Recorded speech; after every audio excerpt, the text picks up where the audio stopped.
Hello friends, welcome back to special education screen. दोस्तों, आज हम हरियाणा के सिरसा डिस्ट्रिक्ट में हैं और यहाँ पर मेरी मुलाकात एक ऐसे शख्स से हुई है जो कि पेशे से एक फिजियोथेरेपिस्ट हैं और जिनका नाम है डॉक्टर पीयूष जायसवाल।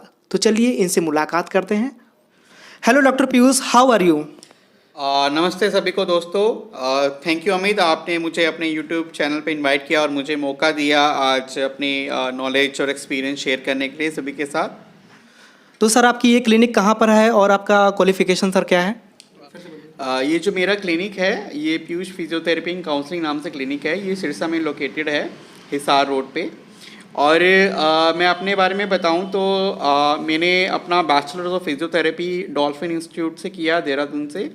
उसके बाद मैंने अपनी पोस्ट ग्रेजुएशन फिजियोथेरेपी में करी है गुरु जम्बेश्वर यूनिवर्सिटी हिसार से।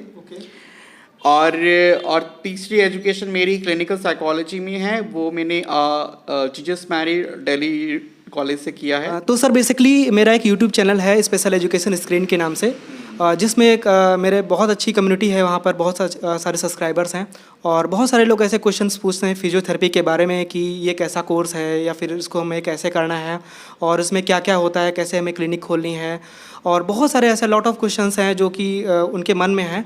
तो आज आपसे मिलने के बाद मुझे लगता है कि ये सारे डाउट्स उनके क्लियर हो जाने वाले हैं। तो सर, पहला क्वेश्चन मेरा ये है कि इस फिजियोथेरेपी फील्ड में आने के लिए हमें कौन सा कोर्स करना चाहिए, यानी कि कौन सा कोर्स है जिसके बाद आप एक फिजियोथेरेपिस्ट बन सकते हैं? सबसे पहले मैं आपको बताना चाहूँगा, जो फिजियोथेरेपी है ये एलाइड हेल्थ प्रोफेशनल कैटेगरी के अंदर आता है और ये एलोपैथिक सिस्टम ऑफ मेडिसिन का पार्ट है। ठीक है, ये ऑल्टरनेटिव मेडिसिन में नहीं आता है। तो इसको करने के एडमिशन लेने से पहले कैंडिडेट का 10+2 में फिज़िक्स, केमिस्ट्री, बायोलॉजी होना बहुत ज़रूरी है। उसके बाद ही वो कैंडिडेट एलिजिबल होता है एडमिशन लेने के लिए। और इसमें एडमिशन क्राइटेरिया सब यूनिवर्सिटीज़ का, कॉलेजेस का डिफरेंट है। ठीक है, कुछ यूनिवर्सिटीज़ का अपना इसमें एंट्रेंस होता है। ठीक है, और कुछ यूनिवर्सिटी अभी फ़िलहाल कुछ अमेंडमेंट हुए हैं, अभी नेशनल एंट्रेंस टेस्ट के थ्रू लेने की बात चल रही है। ठीक है, और कुछ यूनिवर्सिटीज़ हैं वो अपना खुद का इंटरनल अपना टेस्ट कंडक्ट करवाती हैं, तो उस टेस्ट के थ्रू भी एडमिशन हो सकता है। और नेशनल लेवल का भी जो एंट्रेंस टेस्ट है उसके थ्रू भी एडमिशन हो सकता है। और उसके अलावा कुछ प्राइवेट कॉलेजेस के अपने क्राइटेरियाज होते हैं, उसके बेस पे प्राइवेट कॉलेजेस में भी एडमिशन हो सकता है। और एजुकेशन की बात करेंगे, इसमें जो बेसिक एंट्री लेवल जो क्वालिफिकेशन है वो बैचलर ऑफ फिजियोथेरेपी है, जो 4.5 इयर्स का क्यूरिकुलम कोर्स है। ठीक है, तो जब कोई कैंडिडेट 4.5 इयर्स का फिजियोथेरेपी कोर्स कर लेता है दैन ही becomes eligible to practice independently as a physiotherapist. ठीक है, तो ये आपका एंट्री लेवल प्रोफेशन है, बीपीटी बोलते हैं हम इसको। उसके बाद इसके फर्दर एजुकेशन है, मास्टर ऑफ फिजियोथेरेपी होता है, दैट इज़ 2 से 3 साल का कोर्स होता है ये। और ये भी काफ़ी ज़्यादा स्पेशलाइजेशन में अवेलेबल है।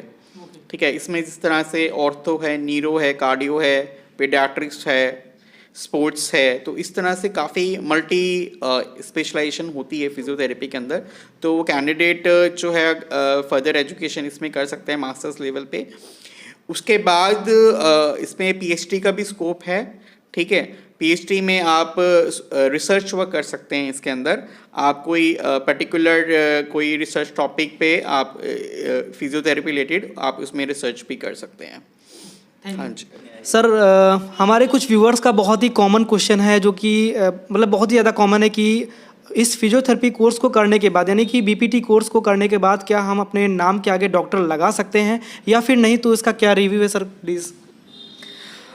सबसे पहले मैं आप सभी को बताना चाहूँगा कि एक ये अगर रीज़न है, अगर आप डॉक्टर बनने के लिए आ रहे हैं इस फील्ड के लिए, तो मैं आपको एक बार समझाना चाहूँगा, राइट, कि आप लीगली अगर आपकी डिग्री में डॉक्टर वर्ड नहीं है, you can not use it, आप डॉक्टर यूज़ नहीं कर सकते हो, राइट। अगर आपकी डिग्री में डॉक्टर वर्ड है, अगर लाइक आप एमडी कर रहे हैं या कुछ भी आप कर रहे हैं, डीडीएस कर रहे हैं या डीपीटी कर रहे हैं, डॉक्टर ऑफ फिजियोथेरेपी कर रहे हैं, तभी आप डॉक्टर वर्ड यूज़ कर सकते हैं। अगर आप बैचलर्स डिग्री कर रहे हैं, मास्टर्स डिग्री कर रहे हैं, तो लीगली आप डॉक्टर वर्ड यूज़ नहीं कर सकते हैं। ये सभी प्रोफेशंस के लिए एप्लीकेबल है। Like if you talk about MBBS या आप आयुर्वेदिक की बात करें या होम्योपैथिक की बात करें या फिजियोथेरेपी की बात करें, ये सब कोर्सेज के लिए एप्लीकेबल है। और जैसे आपको सभी को पता है कि PhD जब आप करते हैं तो PhD से आप लाइबल हो जाते हैं आप डॉक्टर लिखने के लिए, राइट? क्योंकि आपकी डिग्री में है PhD is like doctorate of philosophy, right? तभी आप एलिजिबल होते हैं कि आप डॉक्टर यूज कर सकते हैं, राइट? तो doctor is not a thing. अगर आप डॉक्टर के लिए बनना चाह रहे हैं तो I would say you need to learn about it, क्योंकि क्या होता है ना, काफ़ी बच्चे होते हैं डॉक्टर के वे में आते हैं but they don't know about कि एक्चुअल में प्रोफेशन क्या है, राइट? तो मैं यही बोलना चाहूँगा जो न्यू स्टूडेंट्स हैं जो करियर ऑप्शंस ढूंढ रहे हैं, आप पहले एक्चुअली में फिजियोथेरेपी को डीप एनालाइज करिए, ठीक है? आप कहीं पे वॉलंटियर वर्क करिए, ठीक है? आप कहीं किसी हॉस्पिटल में जाके 1 महीना काम करके देखिए, ठीक है? आपको समझ आएगा कि फिजियोथेरेपी होता क्या है, कैसे फिजियोथेरेपी काम करती है। अगर आप फिजियोथेरेपिस्ट बनेंगे तो आपका आप किस तरह से काम करेंगे फ्यूचर में। तो मुझे लगता है कि रेदर देन कि आपको डॉक्टर सफिक्स में इंटरेस्ट होना चाहिए, आपको रेदर उसमें इंटरेस्ट होना चाहिए कि इस प्रोफेशन में क्या होता है, आपका क्या स्कोप है, आपको कैसे काम करना है। आई थिंक उस टॉपिक पे हम ज़्यादा फोकस करें तो आई थिंक सबके लिए बेनिफिट होगा। Yes yes of course. Sir what is your target population, यानी कि आप फिजियोथेरेपी किसे किसे देते हैं, यानी कि फिजियोथेरेपी के अंडर में कौन कौन से लोग आते हैं जिनको फिजियोथेरेपी की ज़रूरत पड़ जाती है? ये आपने ना बहुत बड़ा क्वेश्चन पूछा है, पर मैं इसको धीरे धीरे समझाना चाहूँगा। बेसिकली क्या है कि फिजियोथेरेपी एक बहुत डिटेल साइंस है, राइट? तो बेसिकली क्या होता है, इसमें सारे एज ग्रुप के लिए काम होता है, ठीक है? बट अगर आपको सब पेशेंट ट्रीट कर रहे हैं तो आपके पास उतनी नॉलेज होनी बहुत ज़रूरी है। मतलब एक फिजियोथेरेपिस्ट है, अगर कोई मस्कुलोस्केलेटल में ट्रेंड है तो मतलब उसको फिजियोथेरेपी पीडियाट्रिक पेशेंट्स को करने के लिए उसको अलग स्किल्स और नॉलेज की ज़रूरत होती है। तो इसके अंदर स्कोप बहुत है, बट ये होता है कि एक फिजियोथेरेपिस्ट सारे स्पेशलाइजेशन में काम नहीं कर सकता है, राइट? तो इसका अगर आपको करना है तो आपको स्टेप बाय स्टेप इसके फर्दर स्पेशलाइजेशन कोर्सेज और नॉलेज गेन करना पड़ेगा, एंड इस तरह से आप अपना जो वर्किंग स्कोप है आप बढ़ा सकते हो, ठीक है? मोस्टली क्या होता है, जब आप फिजियोथेरेपिस्ट बनते हैं तो मोस्टली आप मस्कुलोस्केलेटल पेशेंट्स देखते हैं। मस्कुलोस्केलेटल मतलब होता है कि आप बेसिकली पेन रिलेटेड पेशेंट्स देखते हैं, ठीक है? तो उसके बाद इसके अंदर और केसेस होते हैं, जैसे ऑर्थोपेडिक के केसेस देखते हो, जैसे आप नी रिप्लेसमेंट केसेस देखते हो, हिप रिप्लेसमेंट केसेस देखते हो, फ्रैक्चर केसेस देखते हो, तो ये सारा ऑर्थोपेडिक्स के अंदर आता है। उसके बाद इसके अंदर आपके न्यूरोलॉजिकल केसेस भी देखे जाते हैं, राइट? न्यूरोलॉजिकल केसेस होता है कि आप जैसे स्ट्रोक पेशेंट्स की रिहैबिलिटेशन कर रहे हैं, right? Then you are doing Parkinson's का रिहैबिलिटेशन कर रहे हैं, आप मसल एट्रोफी के पेशेंट्स को देख रहे हैं, आप मल्टीपल स्क्लेरोसिस के पेशेंट्स को देख रहे हैं, तो डिमेंशिया के पेशेंट्स को असिस्ट कर रहे हैं या अल्जाइमर्स के पेशेंट्स को असिस्ट कर रहे हैं।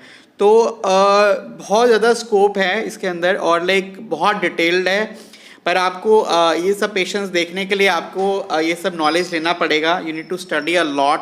आपको ये सारे कंडीशंस के बारे में पता होना चाहिए, and what therapy you need to give for that patient in what particular phase, ठीक है?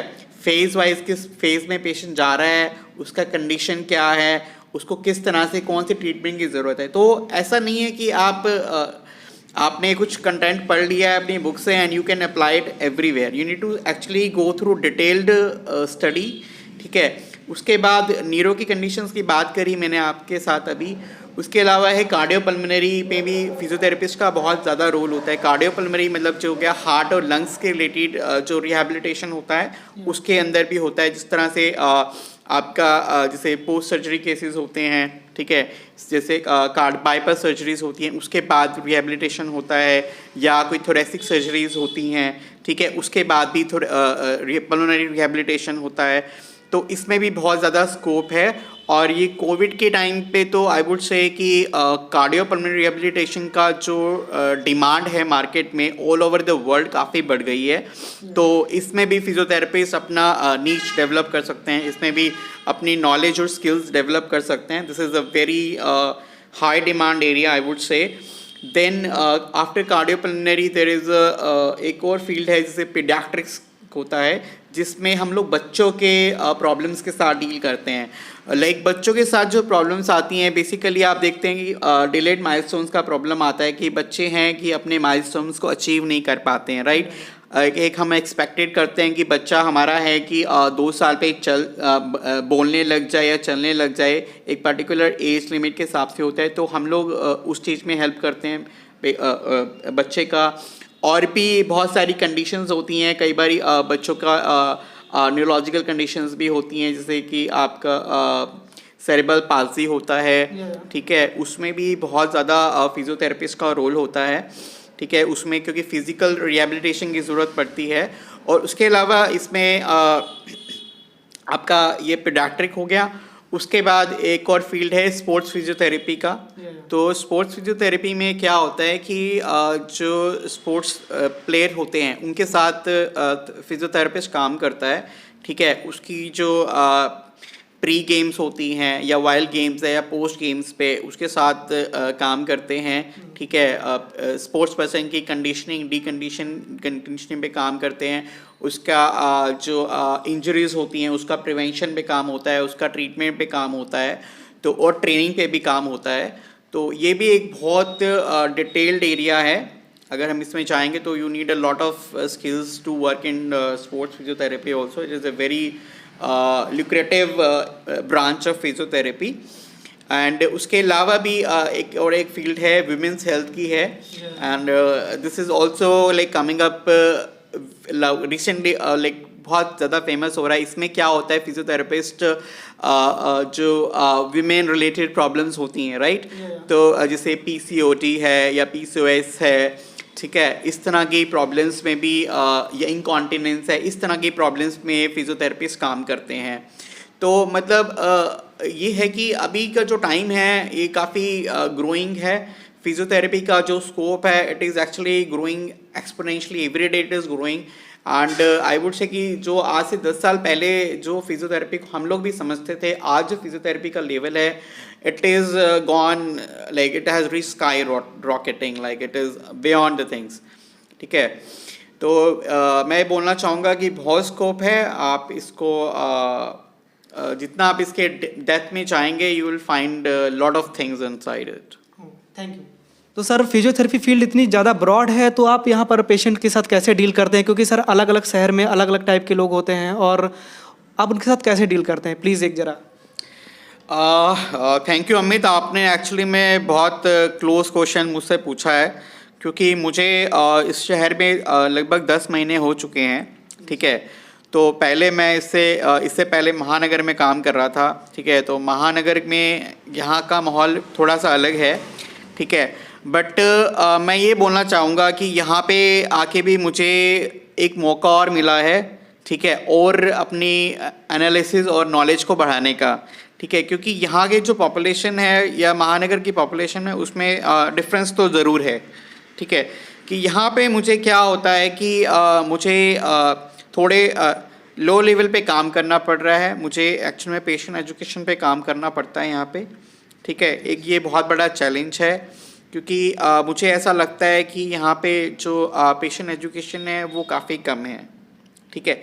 जिस तरह से पेशेंट्स को नॉलेज होना चाहिए कि फिजियोथेरेपी कैसे काम करता है वो अभी नहीं है। तो उस चीज़ में मुझे लगता है कि बहुत काम करने की ज़रूरत है।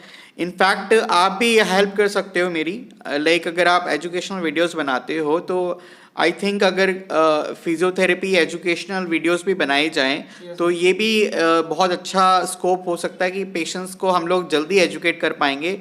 और क्योंकि एक यूट्यूब माध्यम इतना बहुत अच्छा मीडियम है कि हम लोग मास लेवल पे पहुंच सकते हैं, ठीक है। तो मैं चाहूँगा कि जैसे आप जैसे लोग हैं जो यूट्यूब पे काम कर रहे हैं वो आगे आएँ, और हम अपनी जो पेशेंट एजुकेशन का जो हमारा एक एरिया है उसको हम बढ़ा सकते हैं यूट्यूब के माध्यम से भी। तो मुझे लगता है कि फ़िलहाल मैं पेशेंट एजुकेशन पे ही काम कर रहा हूँ, क्योंकि यहाँ पे इस चीज़ की मुझे कमी महसूस हुई।